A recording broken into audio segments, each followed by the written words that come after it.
Hello my friends.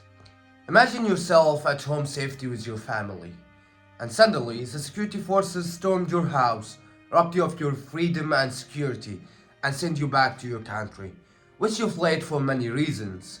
The most important reasons are fear of torture and murder.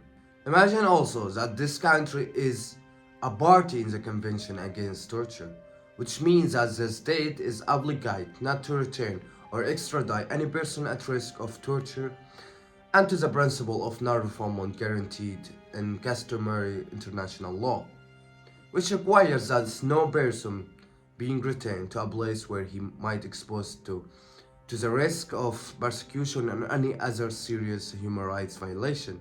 Lebanon is controlled by Hezbollah, which is directly supported by Iran.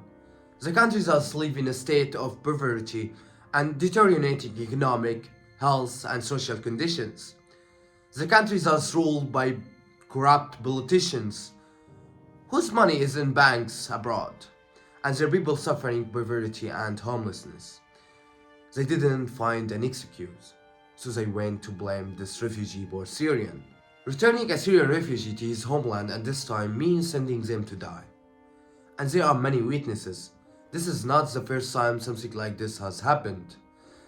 Lebanon has often forcibly deported Syrian refugees, and they are subjected to torture, arrest, and some have even been killed.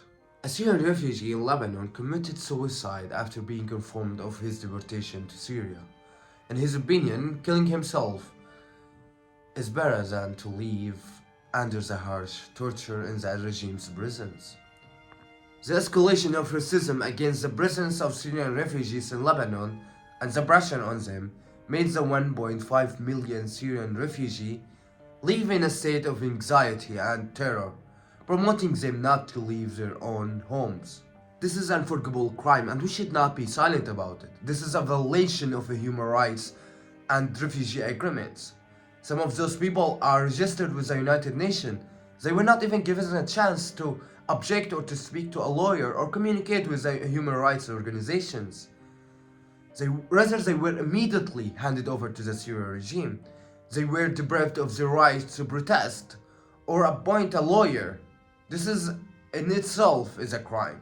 What is the solution? The solution is that the United Nations and civil society organizations should work together to find a sustainable solution to this crisis that upholds the rights and dignity for the refugees.